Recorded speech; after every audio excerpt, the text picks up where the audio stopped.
Romo Yus bersama para Romo yang saya kasihi yang luar biasa, umat HHO yang luar biasa, dan seluruh umat Paroki Santo Silvester atau siapa saja yang hadir merayakan Ekaristi di Gereja Santo Silvester pada pagi hari ini.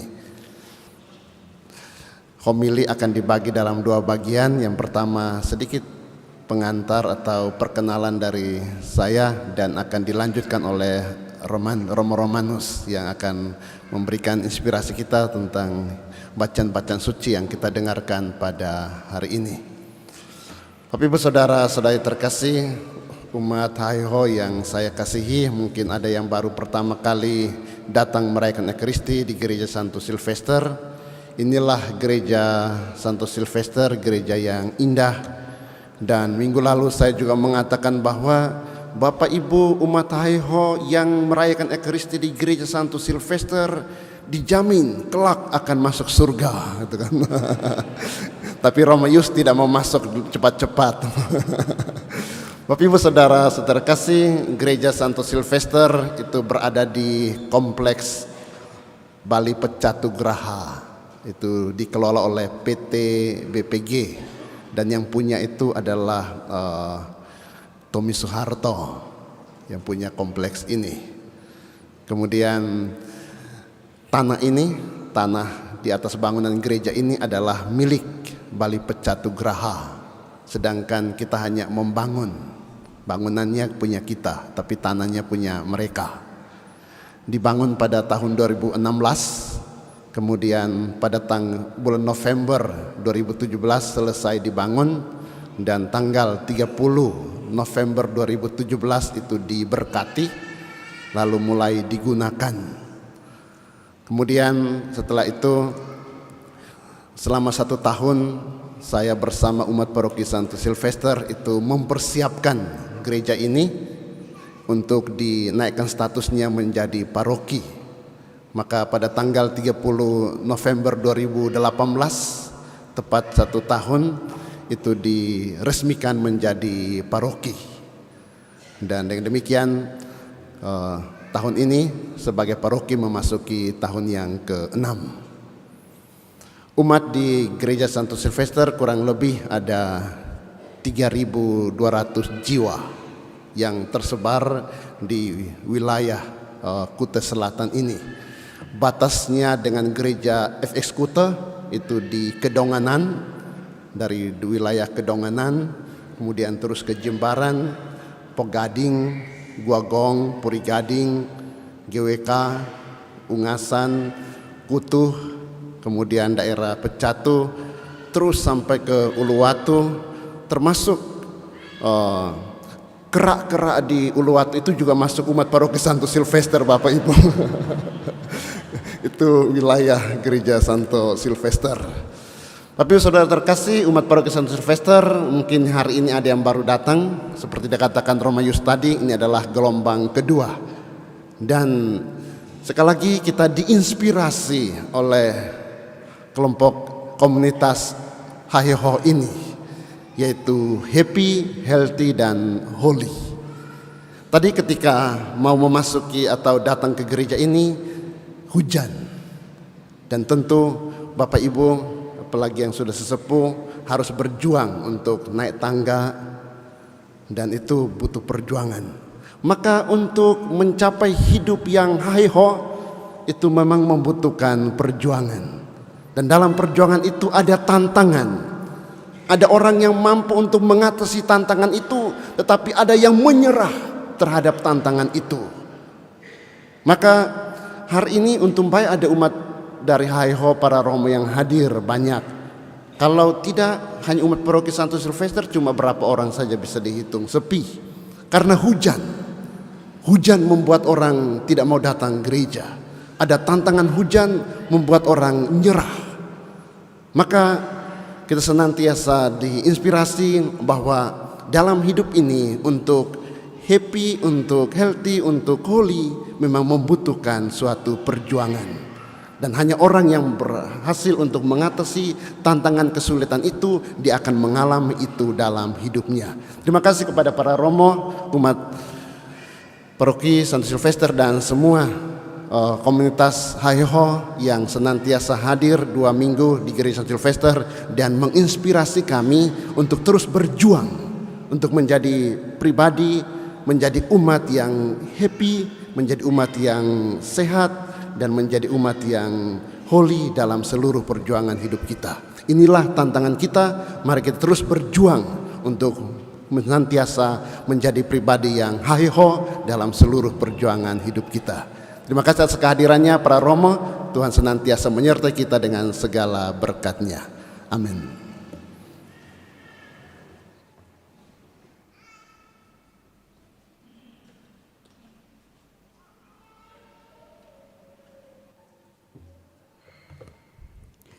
Bapak Ibu, teman-teman yang terkasih, ini saya masih ngantuk sebenarnya.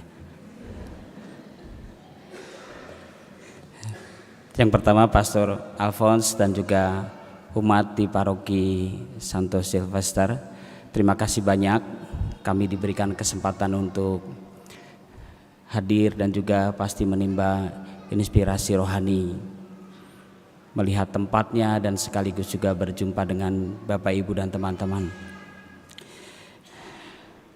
Tadi malam kami itu mengadakan acara, salah satunya ya acara kebersamaan, itu kurang lebih 4 jam. Dari jam 6 sore selesai sekitar jam berapa ya? 11 kurang ya? 11 kurang lah. Saya membayangkan, mungkin para Romo yang lain juga membayangkan apa yang dilakukan oleh Romo Yus yang memimpin misa. Kalau saya pribadi saya nggak kuat selama 4 jam harus ngomong terus ya, karena tercampur yang benar ada, yang keliru ada, yang lelucon aja ada gitu ya. Tapi saya pribadi nggak kuat, paling saya setengah jam, mentok-mentoknya 45 menit. Maka mungkin ada beberapa Romo setelah acara tadi malam bercerita sebentar, lalu Romo Yus sempat bilang, lu gak ngerasain apalagi gua yang harus ngomong 4 jam. Dan beliau kan bukan hanya omong saja, acara kami ini selalu dikomunikasikan di WA group. Jadi leadernya adalah beliau, eksekusi terakhir adalah Romo Yus. Walaupun sebelum mau berangkat di mobil beliau udah bilang, Nus gue sakit perut, kemungkinan gak jalan. Batin saya, mati saya. Untung beliau udah bilang, nanti gue serahin ke Romo Roy. Mati lagi nih kelihatannya.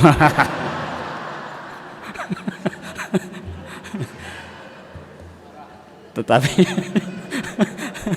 syukur berkat Tuhan bahwa perjalanan berjalan baik dan bisa berjumpa dengan Bapak Ibu umat di paroki yang kita cintai ini. Jujur saya itu dalam perjalanan peziaran Bali itu tidak melulu saya pribadi mengatakan tempat untuk berlibur, tetapi Bali bagi saya pribadi adalah nuansa rohani dan spiritualitasnya itu tajam. Itulah Bali.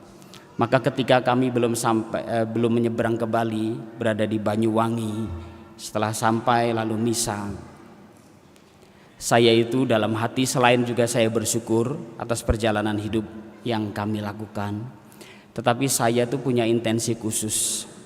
Saya pengen mendoakan keluarga-keluarga yang masih merindukan momongan, yang masih merindukan anak sampai sekarang. Ada yang 5 tahun, ada yang 10 tahun, ada yang 12 tahun. Maka saya dampingi Rocky, mana Rocky? Ya, pokoknya jangan putus asa. Beberapa dari kita ini kan teman-teman muda juga yang sudah married, tetapi masih merindukan kehadiran momongan dalam keluarganya. Maka saya dan kita semua berdoa. Maka saya bilang sama Rocky, gua doa, lu berjuang. Ya. Jangan gua doa, karena Rocky termasuk saya bersyukur karena dia yang meminta kami juga termasuk saya untuk memberkati perkawinan. Jadi secara rohani saya itu punya tanggung jawab. Atau kalau seandainya dibalik, kalau Owen sama gua, nggak tahu juga ya. Maka itu yang saya minta kepada Tuhan, Tuhan, saya tidak akan pernah putus asa berdoa supaya keluarga-keluarga muda juga mendapatkan rahmat momongan itu. Demikian juga pasti banyak doa yang kita haturkan, bahkan melalui perayaan Ekaristi, selain syukur tetapi juga yang lainnya juga. Walaupun ini mamanya Romo Yosef masih harus mau terbang ke Lombok lagi, tetapi saya tidak mendoakan supaya dapat momongan, ya, karena sudah cukup. Saya doakan semoga perjalanannya dilanjutkan, kegembiraannya juga ada, nuansa rohaninya didapat. Dan biarkanlah seperti satu tokoh dalam kitab suci, yaitu Nikodemus, dalam usia yang tidak muda lagi, usia senja, tetapi pencarian tidak akan pernah usai. Bapak Ibu teman-teman, kami para Romo itu saya yakin kami itu berjumpa dengan umat, juga pilihan hidup dan panggilan hidup kami ini juga terpelihara. Godaan banyak, pengen macam-macam bisa. Dan Bapak Ibu dan teman-teman pengen macam-macam juga bisa kok. Pengen mengerusak hati kita juga bisa kok. Pengen mengisi hati kita supaya semakin bobrok juga bisa. Mau apa aja bisa. Mau hidup ngawur juga bisa. Dan tidak ada yang tahu. Tetapi kita pengen, hati saya dan Bapak Ibu dan teman-teman, setiap hari kita itu pengen terpelihara, walaupun kadang jatuh lagi. Terpelihara lagi, dipelihara lagi, jatuh lagi, dipelihara lagi, jatuh lagi. Ya sudah, siapkan perjalanan terus. Kita berziarah juga, salah satunya dengan tokoh yaitu Nikodemus. Dia pengen mendapatkan cahaya itu, berjumpa dengan Yesus sekecil apapun.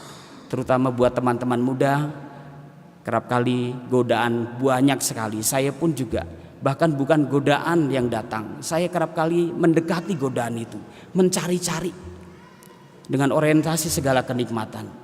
Tetapi bahwa pencarian kita belum selesai, kita rindu hati kita, tubuh kita, fisik kita terpelihara.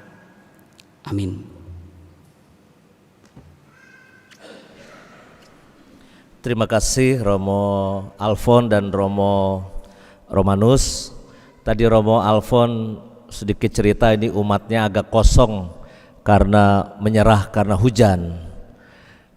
Rumah Hayeho saya berangkat semua Romo, bukan karena tidak menyerah, bukan. Cuma karena mereka nggak punya pilihan lain. Restoran pada tutup. Habis ini mau kemana kalau nggak ikut bareng? Kalau mereka punya pilihan, saya yakin hujan-hujan gini juga tidur di rumah pasti ya. Cuma ini karena nggak ada pilihan harus pulang, lalu ya kita bisa ke sini. Saya nggak heran Romo Romanus punya passion, punya perhatian pada mereka-mereka yang belum punya anak ya. Karena sepanjang misa tadi saya dengerin suara dari belakang, panggilannya ayah, ayah, ayah. Coba Anda dengerin. Selama Romo Romanus khotbah itu panggilannya ayah terus. Ada 2 atau 3 anak di belakang. Mungkin saatnya Romo Romanus tali kasih ketemu dengan buah hatinya. Ya.